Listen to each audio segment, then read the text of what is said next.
Good afternoon and welcome to Politics in the Pulpit. This is your holy host, Pastor Jerry Cook, the pastor of the Freedom's Way Baptist Church in the beautiful city of Santa Clarita. I want to thank you again for joining in. This is KHTS, AM 1220 and FM 98.1, your hometown station.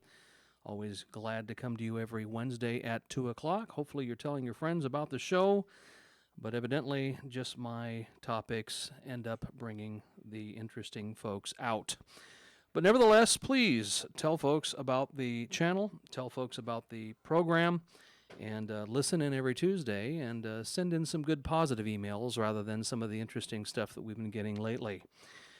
Let me just throw a few shameless plugs out of the way, if I might. Just a good reminder for those of you who are interested in meeting some of the candidates who are running both statewide and locally here in Santa Clarita. Our church, Freedom's Way Baptist Church, this Sunday will be hosting a Meet the Candidate Sunday.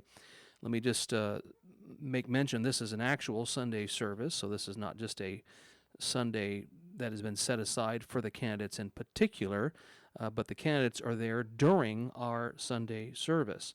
So I'd encourage you to come out, 10:30 a.m. this coming Sunday, August 28th.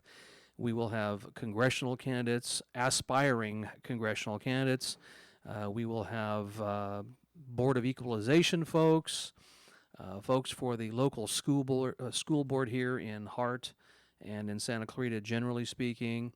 We'll have folks vying for council here in Santa Clarita, and then, of course, statewide office as well with Mark Moiser and others as well. So right after we're done with the services, which should be about an hour and a half or so, we'll have our meet, munch, and mingle there on the church grounds, and lunch will be provided by some generous folks who have donated their talent as well as their treasure, and the other half will be on the church, and so we encourage you to stick around and get to meet and mingle with those candidates, especially those of your choice. Encourage you to come out. Let me also mention, if you're looking for a church, Freedom's Way Baptist Church, Freedom's with an S, freedomswaybaptistchurch.com. Again, a church that's more traditional. I think a church that your grandmother would be comfortable in as well as you. So we're not necessarily going to have a fog machine. I'm not going to be sitting on a bar stool, and there will actually be a pulpit in the church. So encourage you to come out and give us a visit. Let me also mention this. Got up this morning, and I was very surprised to see that, my college debt was taken care of. Actually, I didn't have any college debt. It was actually already taken care of by me. But yeah, college debt forgiveness. This has been talked about for weeks and years in the Democratic Party, but finally it has manifested itself. This means it will not be long before the FBI will come pounding on your house for funds to pay off somebody else's debt. So that's the great thing about this college debt forgiveness plan is the FBI will be searching your home in order to find the funds to take care of somebody else's problem. We'll have more to say about the college debt in just a few moments, but I also found out today when I came into the station that KHTS had a drunk driver run into the back of the station. This is the second such occurrence over the last several months, and it's unfortunate, but we found out that the drunk driver was Paul Pelosi, so everything's fine. I'm just kidding. It's not Paul Pelosi, but nevertheless, it could have been. You never know. Let me also say this about debt forgiveness. Isn't it amazing that you choose to attend college, which, by the way, is a good thing, then you quit halfway through, and then somebody else is on the hook for your bad decision? I want you to think about that. You choose to attend college, great thing, wonderful thing, hope you enjoyed it, but then halfway through you realized you didn't want to stick with it for one reason or the other. Maybe it was too hard. Maybe the boozing and all that stuff wasn't all as the movies make it out to be. And then you quit, and now somebody else that did not go to college is on the hook for your debt. That's essentially what's going on here with this college debt forgiveness. Evidently, we found out that the Speaker of the House had said last year in 2021 that the president did not have unilateral authority to forgive debt in such a manner. By the way, Nancy Pelosi is on record of saying this. But I guess the Biden administration has a way of around this. They're going to be using an old rule from 2001 for basically saying this is some sort of pandemic relief. And so that's kind of how they're going to do the end run on their reasoning for being able to do this unilaterally without going through Congress. So it's amazing how all that stuff works, but that's kind of how it works in politics. You say things about the other party when they're in control, and then you say the exact opposite thing when your party is in control, and you want to make sure that you guys look good going into the midterms. I get it. Politics is a nasty, nasty business. Let me also say this. Not only is the college debt thing such a big deal today, but it's amazing how if you kind of take the abortion mantra of my body, my choice, why don't we connect that with the student debt loan crisis at the same time? We can marry the abortion mantra with student debt. In other words, my body, my choice, your student loan, your payments. Isn't that kind of how that works? I mean, why is it my body, my choice, but it's not your student loan, your payments? Why is it my body, my choice, my student loan, your payments? I don't think so. But unfortunately, that's kind of how the logic is going today. Can you imagine if I walked onto a car lot and bought a $55,000, $60,000 electric car and then left you on the hook for the payments? After all, I'm doing a good thing, right? I'm getting an electric car. I'm not contributing to the depletion of the ozone layer. I'm making everybody happy and, grandstanding and doing all those kinds of things by showing that I care for the earth, which, by the way, I do. But yet I leave you on the hook for the payment. You say, that's unfair, and that's not the same thing. Sure it is. Sure it is. Folks, it's your student loan. It should be your payments. You're probably saying to yourself, well, that's heartless. You conservatives are heartless. Actually, no. We just believe in responsibility. That's all. That's all I believe in is personal responsibility. I do believe in help.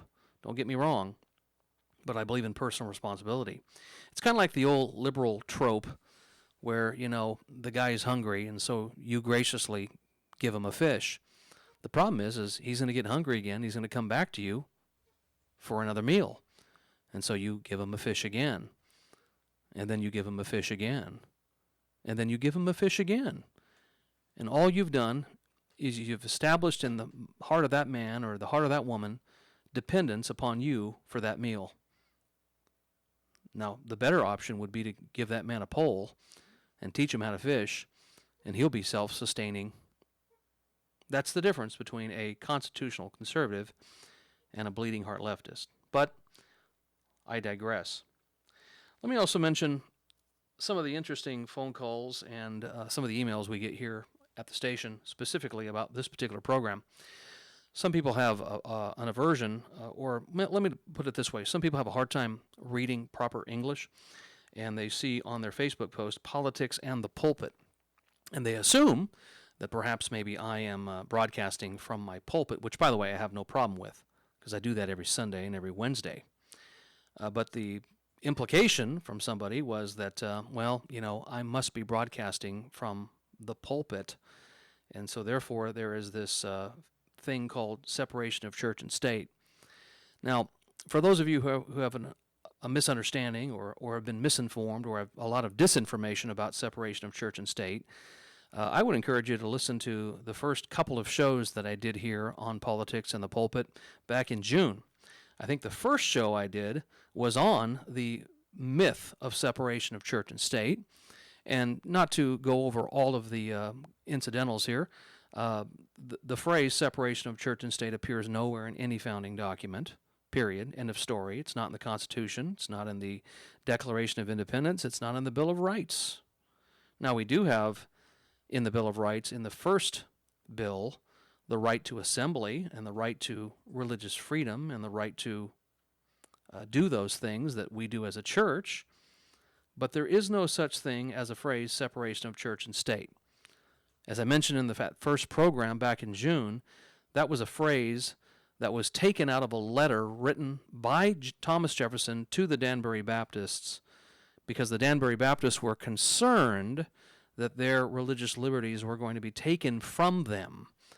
And so Thomas Jefferson assured them in a letter written to the Danbury Baptist Association that there would forever be a wall of separation between church and state, meaning that the state could not come in and infringe upon the rights of the church, not necessarily the other way around. And of course, since I'd say the last 90 years, there has been an attempt to, of course, take that phrase, extracted surgically, of course, from Thomas Jefferson's letter to the Danbury Baptist, and they have essentially, and successfully, might I add, convinced a whole lot of people that the phrase separation of church and state actually is in some of our founding documents, or one of our founding documents, which, of course, it is not. There are a lot of stupid people in the world who have not really read their history very well, or they have sat in a class and they've simply blindly believed whatever the professor told them without questioning one jot or one tittle of what is being said by that tenured professor. It's too bad that in the 1960s, there was a whole generation of youth that were always saying things like, question authority, question authority. Then in the 1990s, there was a whole bunch of young people that were, quote, raging against the machine and listening to a group called Raging Against the Machine. And here we are in 2022, and both of those groups have acquiesced completely, and now they're with the machine rather than raging against it. It's amazing how just in a few generations we've gone from being able to think through things, and now we're just being spoon-fed what we're supposed to think without actually fact-checking. And of course, I say that with a little bit of humor, because obviously, we've got guys on Facebook and all this stuff that like to fact-check everything. And of course, they do so selectively, not necessarily because, they're really, really wanting to know exactly what this means about separation of church and state or what have you. But we've got these fact-checkers out there trying to check everything you're saying. And of course, it's their opinion against yours, mostly. But we're living in a time where no one's checking anything. I mean, why are there a whole bunch of you out there that think that separation of church and state is actually in one of our founding documents? I mean, why do you believe that? Because somebody told you? It's funny. So the other day, there was a guy that was trying to challenge me about the Bible, and that's fine. I'm totally fine with that. I'm all about debate. I'm a Christian conservative. I don't silence debate. I don't cancel debate. I actually encourage debate. And he kind of, snickered a little bit and kind of pointed towards the Bible that I had open, and he says, that book's just written by men. To which I said, you're right, it is. Of course, much to his chagrin, he looked at me kind of weird, like, oh, you agree with that? I says, well, the Bible does say holy men of God spoke as they were moved by the Holy Ghost. Yeah, that's what it says in the New Testament. I says, but here's the interesting thing with your reasoning, and really the fallacy in your reasoning. I says, you're basically rejecting the Bible based upon what? The fact that it's written by men? Would you name me one source material that you've read in your life? I was talking to this gentleman, that wasn't written by men? And of course, he says it wasn't the same. I says, well, of course it is the same, because your criteria was that you reject the Bible based upon the fact that it's written by men. What hasn't been written by men? I mean, how about your Charlie Darwin stuff? I says, nobody believed in Charlie Darwin's theory prior to 1859 until he came out with his book. And now, over 150 years later, everyone's espousing Charlie Darwin's theory. Where'd they get that from? Well, they got it from a book, Charlie Darwin's book, in fact. Either The Descent of Man or The Origin of the Species. Now, it's amazing when you talk to some of these guys and they get all tripped up on that stuff. And they think that somehow they're going to silence you by saying the Bible was written by a bunch of men. Agree with that. It is holy men of God. as they were moved by the Holy Ghost. Of course, don't explain inspiration and all that stuff to them, because it's all that stuff spiritually discerned, folks, and they're not going to get it. It's foolishness unto them. But at least agree with their premise when you argue with them. It's the same thing with the separation of church and state. You could show them ad nauseum, or rather, not show them, where the phrase does not appear in any of our founding documents. I mean, you could go through line by line, precept upon precept, and show them every line of every founding document. And for some reason, they'll still believe it's in there, or that somehow I put some sort of, whiteout on the line where it appears in the founding document, or whatever the case might be. Folks, we're living in a time when folks are not thinking for themselves. They are simply being spoon-fed whatever the prevailing narrative might be. When we come back on Politics in the Pulpit in just a little bit, I want to talk about this weird like of socialism and this weird dislike of capitalism on the left. I want to talk a little bit about that from a cultural perspective first, and then towards the end of the program, I want to actually use the New Testament to prove that Jesus Christ himself, first of all, was not a socialist, and number two, he promoted what would be called capitalism. Again, thanks for joining us today on Politics in the Pulpit here on your hometown station, KHTS 98.1 FM and AM 1220. We'll see you in just a little bit. For unexpected illnesses or minor injuries, Facey Medical Group has you covered. Our immediate care office in Valencia is staffed with physicians and clinicians who have experience in treating a variety of health issues. We also offer same-day advanced imaging. Facey Immediate Care has extended office hours during the week and open weekends and holidays. For more information or to make an in-person or virtual appointment, go to facey.com. That's FACEY.com. Facey, let us care for you today. This is Bradley from Santa Clarita Grocery, the all-volunteer grocery program serving children, families, and individuals experiencing food insecurities. Since January 2020, Santa Clarita Grocery has distributed 83 tons of fresh groceries to 4,465 families in the SCV. Santa Clarita Grocery is a drive-up, drive-through service with physical distancing in place to continue serving our community. If you are in need or looking for a charity to do the most good for our community, please consider partnering with us by donating to Santa Clarita Grocery, one of the most efficient charities in the Santa Clarita Valley. A full 99 cents out of every dollar goes directly back to the community. Santa Clarita Grocery operates on a 1% overhead and is sustained through private donations. Santa Clarita Grocery is at 21176 Center Point Parkway in the Oasis Furniture parking lot. Please visit our website, santaclaritagrocery.org, or our Facebook at Santa Clarita Grocery to make a difference in our awesome town community. 661-425-7575. Be our guest and experience the difference.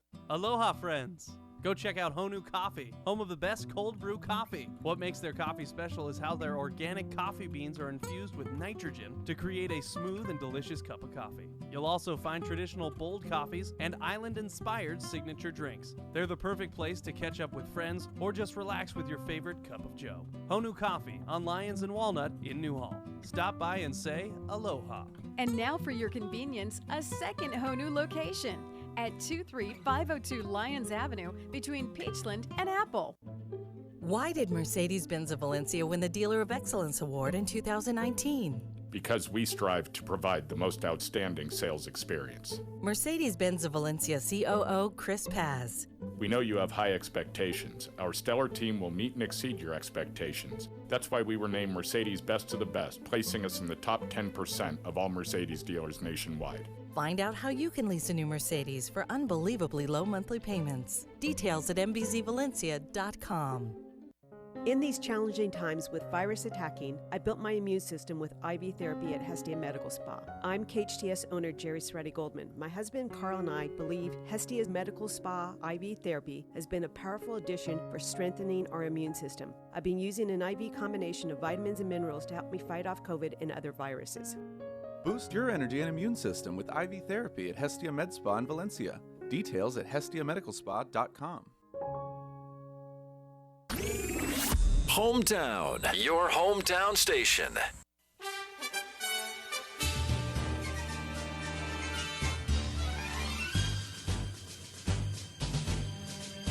Welcome back to Politics and the Pulpit with your holy host here, Pastor Jerry Cook, here on the hometown station, 98.1 FM and AM 1220 KHTS. When we last left you, I kind of teased you about this notion of why does the left loathe capitalism so much, and why is there such a huge resurgence over the last several months and years of socialism? Depending on which polls you look at, usually among the college elite, there seems to be over 40 to 50%, depending on which poll you read, that really favors socialism.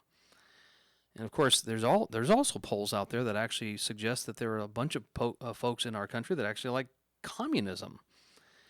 Of course, it's usually somebody that's below 30, that's never been in a country that's been communist.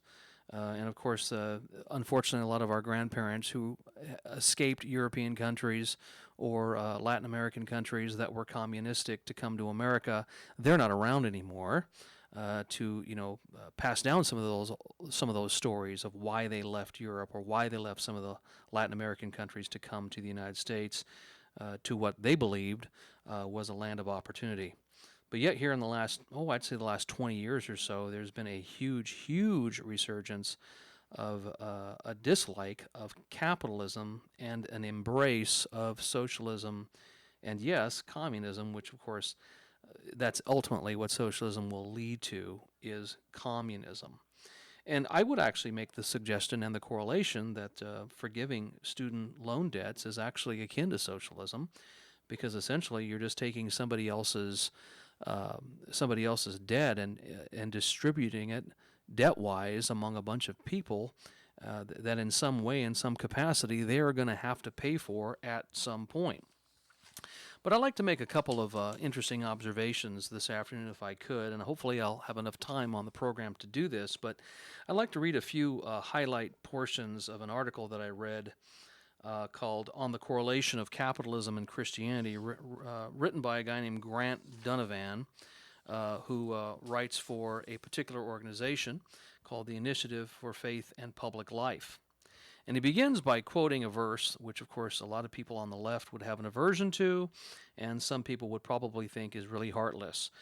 But he begins with 2 Thessalonians chapter 3, verse 10, where it says that if any would not work, neither should he eat.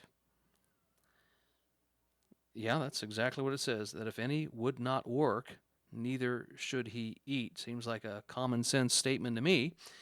But with these famous words pulled from 2 Thessalonians chapter 3, verse 10, written by the Apostle Paul, Captain John Smith uttered a phrase that both saved Jamestown and breathed a capitalistic nature into the very fabric of American society. Since the dawn of America, from the original pilgrims and colonists to the founding fathers and subsequent presidents here in the United States, American civil society has generally coupled the economic system of capitalism with the moral system of Judeo-Christian beliefs. And of course, for those of you out there that have a hard time understanding some basic definitions, capitalism simply is this. It's an economic and political system in which a country's trade and industry are controlled by private owners for profit, rather than being controlled by the state, and then, of course, supposedly being distributed equitably among the individuals, which, of course, we know that doesn't happen. What's wrong with private ownership, and what is wrong with profit? Obviously, the left has demonized profit.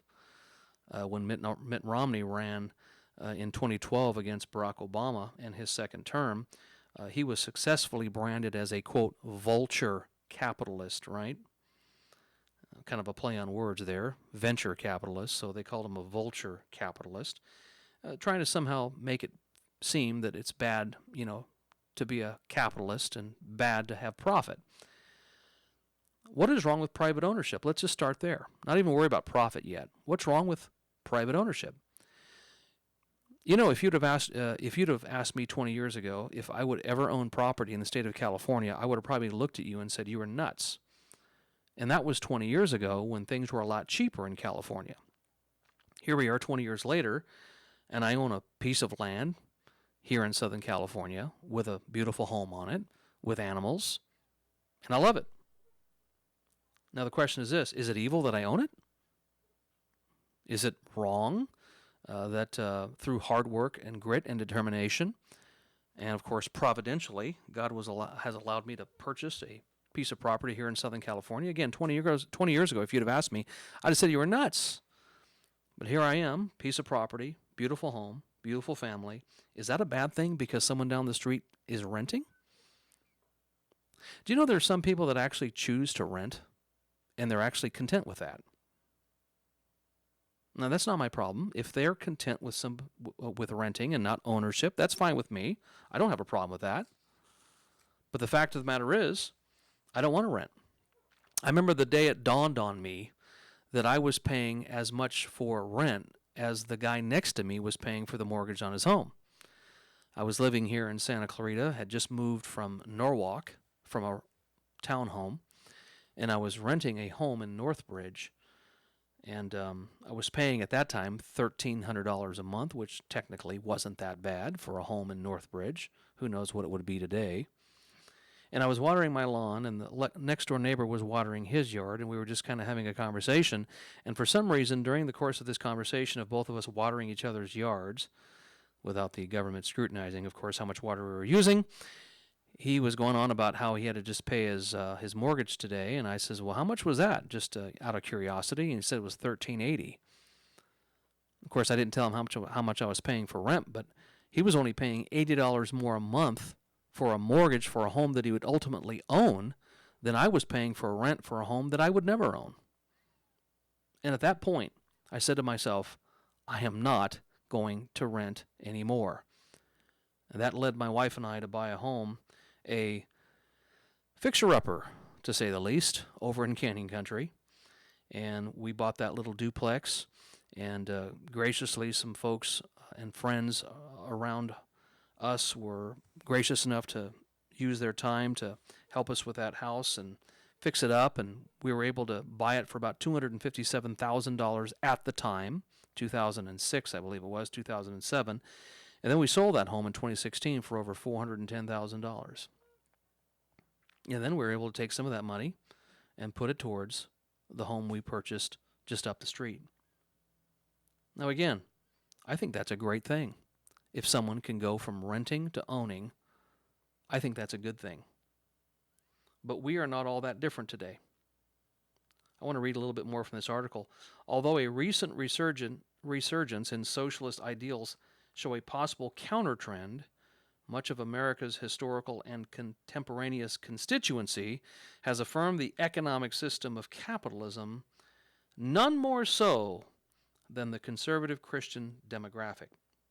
The article goes on to say, I believe that efforts made in a capitalistic society have helped drag much of the world from the poverty line, have been responsible for the innovative boom of the 20th century, and have been crucial in shaping America into the country it is today. Now again, some of us would poo-poo the idea that America was built upon a capitalistic backbone, but that is true. Two great things happened in 1776.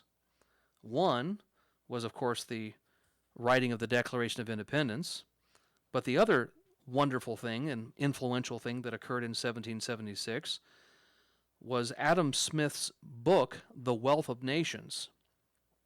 This groundbreaking book, written by Smith on economics and new free market system, earned him the moniker of the father of capitalism. And it helped to revolutionize the old mercantilist system into a bold economy of gross domestic product, division of labor, capital accumulation, automation, and competitive free trade.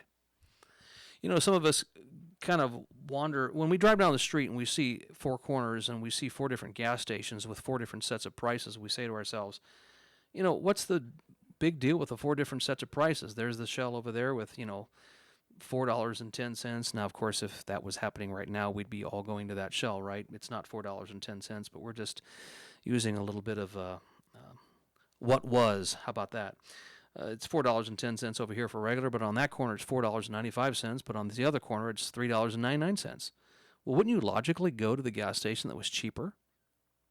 Now, you wouldn't shut down the other 3 gas stations because it was unfair that they had cheaper gas than the one that was the most expensive. You know how you give the cheaper gas station business? By going to it. And if the other 3 gas stations can't keep up with the demand and can't keep up with the price, or the lower price, I should say, then they run the risk of either going out of business or they're going to have to drop their prices. It's amazing how a competitive free market works. You just naturally go to the gas station that is cheaper. Now, unless you're going to one of those gas stations that, doesn't actually have a name, and when you put your gas in the car, you drive away and it starts pinging, now that's a problem. But the fact of the matter is, we live in a country that is based upon free market capitalism. And there are millions of people who have left other nations that do not have the same free market capitalism we have, and yet there are people that are here that are born with silver spoons in their mouths who are decrying our system of free market trade and free market capitalism as unfair. Now, let me also make this very clear. It might be unfair to some people, because guess what? Not everybody is going to get ahead, and frankly, not everybody is going to want to get ahead. I can't make everybody want to buy a home. I can't make everybody want to stop paying rent and to be a private homeowner. I can't make them want that. Now, there's a whole system of thinking going on right now, trying to make people think a certain thing. I don't do that. If you want to keep throwing your money down a rabbit hole and paying, $2,300 a month for, 785 square feet, then, more power to you. But I'd much rather take that same amount of money and put it towards a piece of property that at some point I can say, it's mine. When we come back, we're going to look at a passage of Scripture from the New Testament, and I'm going to show you some of the basic thoughts that Adam Smith had in his book, The Wealth of Nations, and actually some of the verses he used to substantiate the fact that the Bible was actually promoting a capitalist system before the word capitalism even came about. You're listening to Politics and the Pulpit here on KHTS, your hometown station, 98.1 FM and AM 1220. We'll see you in a minute.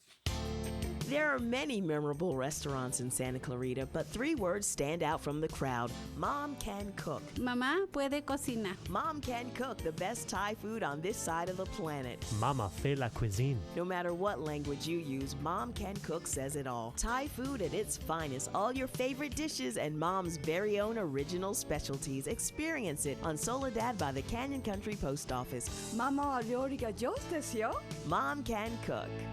Your business sign is essential to getting customers to your location. Feathers can help you get your business noticed. Feathers, now in a new larger space with plenty of parking. They walk you through each phase of your project with special attention to detail and quality. Feathers will provide you a sign that you can be proud of. Your sign will draw customers in instead of having them drive by.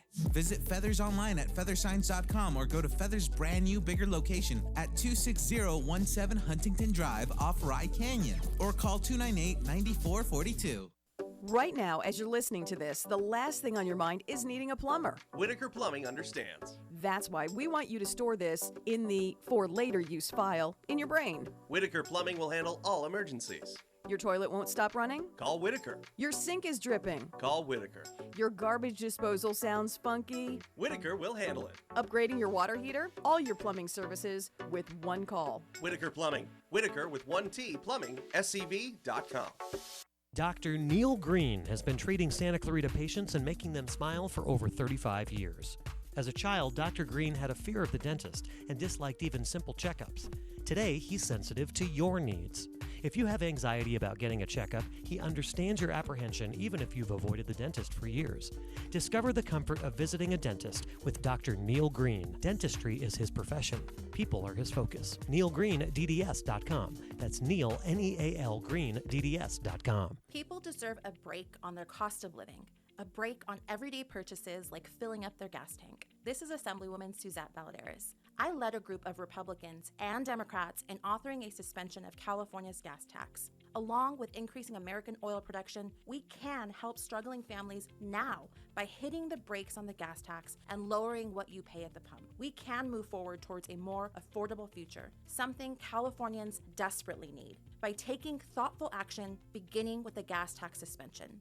My opponent would rather your gas taxes stay high and keep energy costs more expensive. She supports backwards policies that punish commuters and make life more costly for you. Add to that, this past July 1st, Governor Gavin Newsom allowed another gas tax increase to take place. It's time for change. Californians deserve a break, a gas tax break, that will bring down the cost of living for everyone. Paid for by Suzette Martinez Valladares for Assembly 2022. It's like no other station I've ever listened to. It's great. Your hometown station.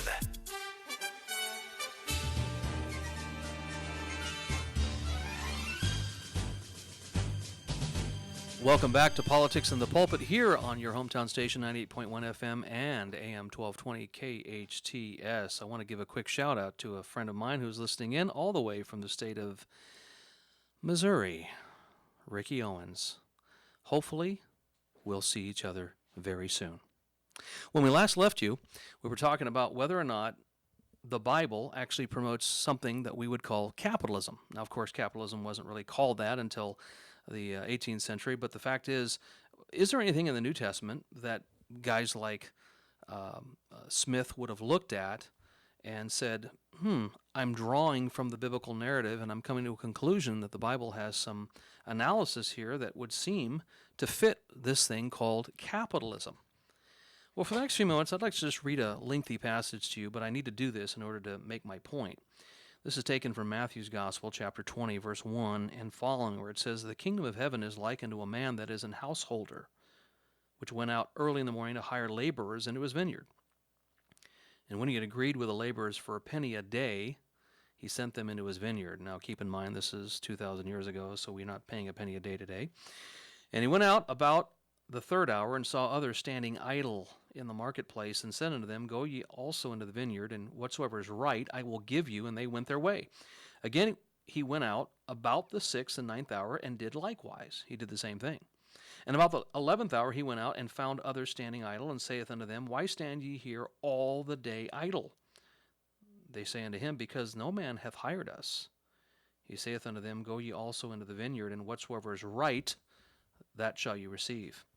So when even was come, or evening, the Lord of the vineyard saith unto his steward, Call the laborers, and give them their hire, beginning from the last unto the first. And when they came that were hired about the 11th hour, they received every man a penny. But when the first came," the guys that worked longer than the guys that were hired at the end, they supposed that they should have received more, and they likewise received every man a penny.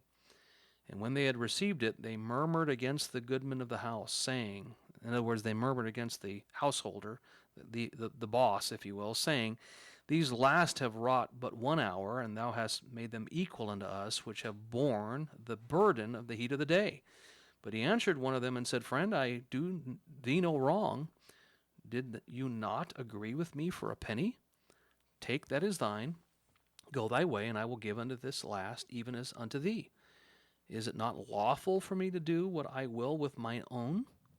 Is thine eye evil, because I am good?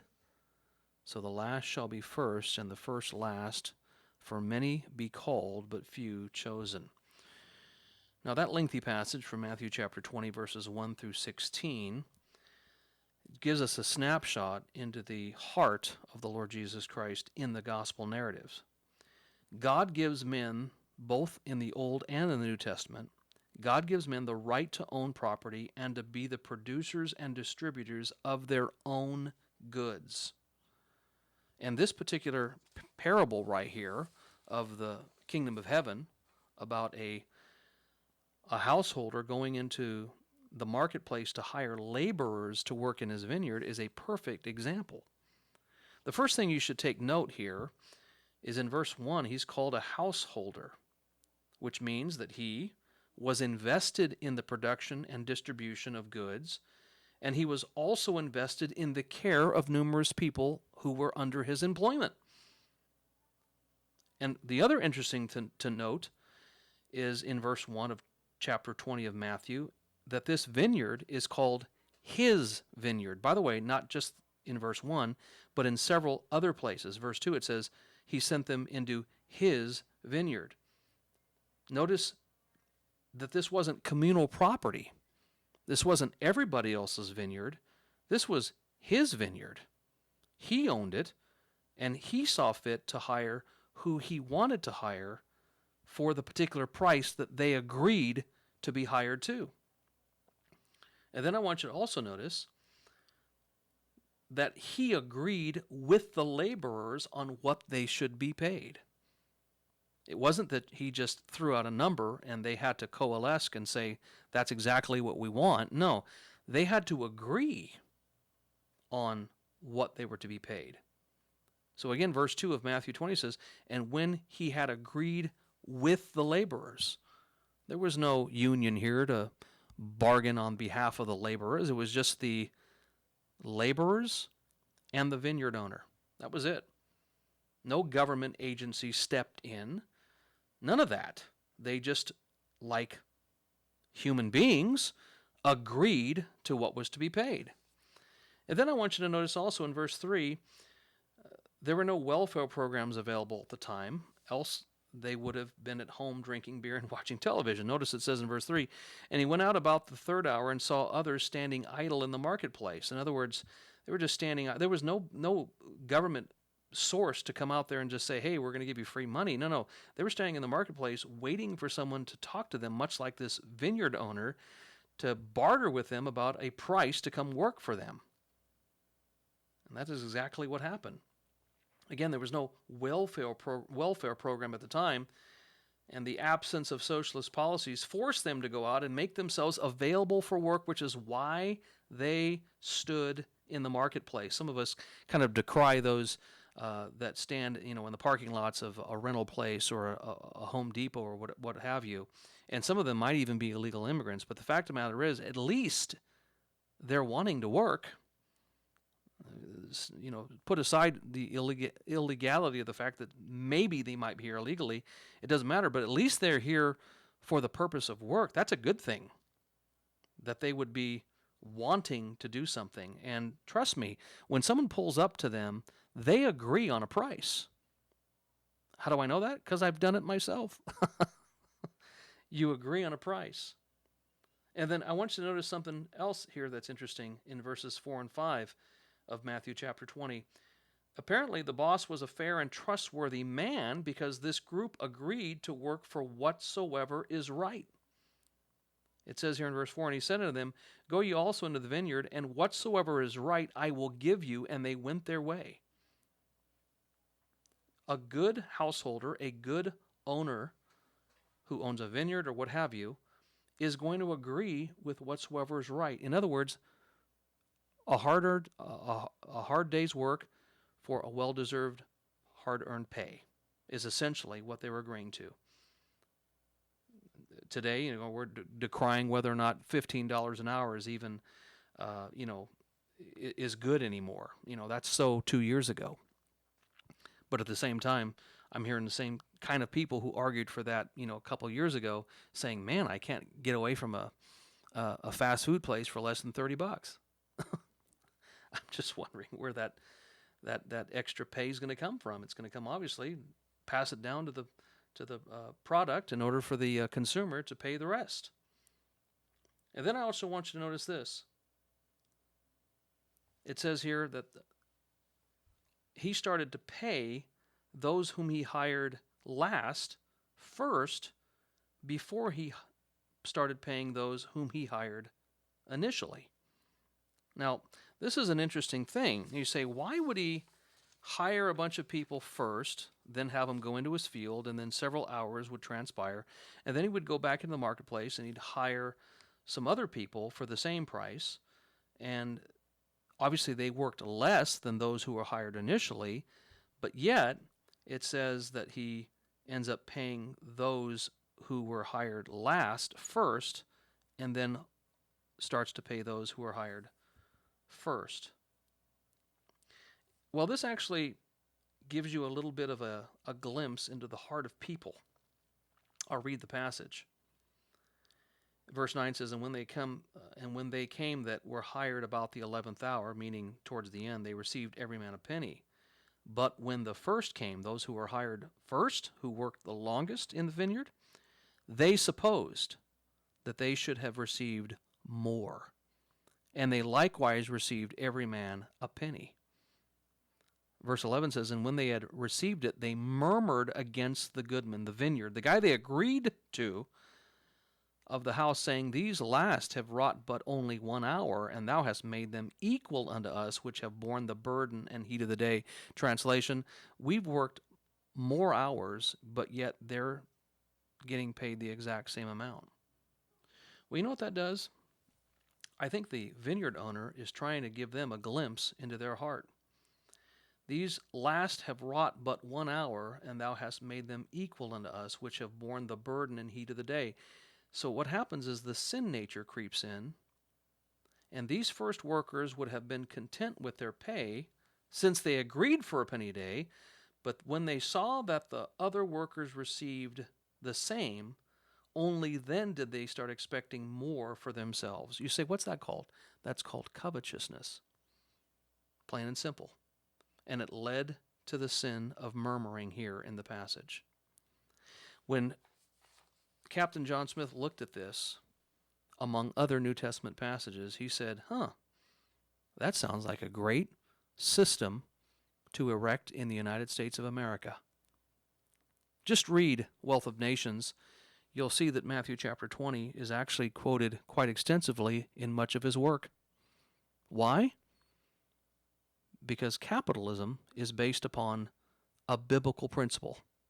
It is not based upon man's thought, much like socialism tends to be, and it's definitely not based upon communism.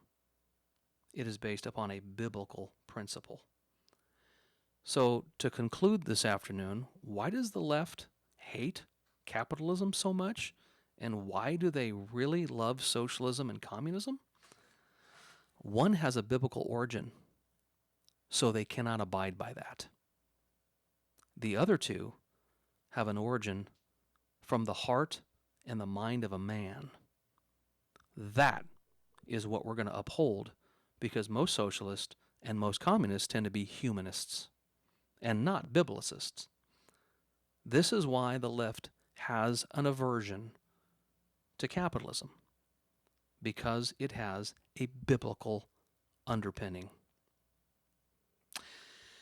Next week, here on Politics in the Pulpit, we will be visited in studio with Denise Light, who is running for City Council here in Santa Clarita. We hope that you will join us next week, same bad time, same bad channel, here on your hometown station, KHTS, AM 1220 and FM 98.1. This is your holy host, signing off. Take care.